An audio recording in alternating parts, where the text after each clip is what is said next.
Lewis Carroll, The Walrus and the Carpenter. The sun was shining on the sea, shining with all his might. He did his very best to make the billows smooth and bright, and this was odd, because it was the middle of the night. The moon was shining sulkily, because she thought the sun had got no business to be there after the day was done. "It's very rude of him," she said, "to come and spoil the fun." The sea was wet as wet could be, the sands were dry as dry. You could not see a cloud because no cloud was in the sky. No birds were flying overhead, there were no birds to fly.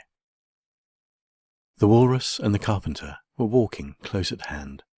They wept like anything to see such quantities of sand.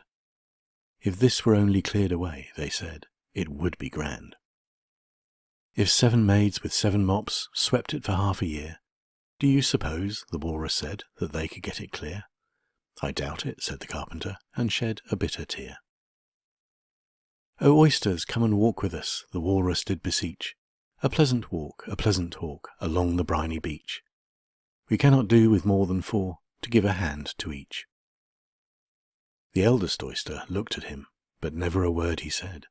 The eldest oyster winked his eye, and shook his heavy head, meaning to say he did not choose to leave the oyster bed. But 4 young oysters hurried up, all eager for the treat. Their coats were brushed, their faces washed, their shoes were clean and neat. And this was odd, because, you know, they hadn't any feet. 4 other oysters followed them, and yet another 4, and thick and fast they came at last, and more and more and more, all hopping through the frothy waves and scrambling to the shore. The walrus and the carpenter walked on a mile or so, and then they rested on a rock conveniently low, and all the little oysters stood and waited in a row. "The time has come," the walrus said, "to talk of many things, of shoes and ships and sealing wax, of cabbages and kings, and why the sea is boiling hot, and whether pigs have wings." "But wait a bit," the oysters cried, "before we have our chat, for some of us are out of breath, and all of us are fat." "No hurry," said the carpenter. They thanked him much for that. "A loaf of bread," the walrus said, "is what we chiefly need. Pepper and vinegar besides are very good indeed. Now if you're ready, oysters dear, we can begin to feed." "But not on us," the oysters cried, turning a little blue. "After such kindness that would be a dismal thing to do." "The night is fine," the walrus said. "Do you admire the view?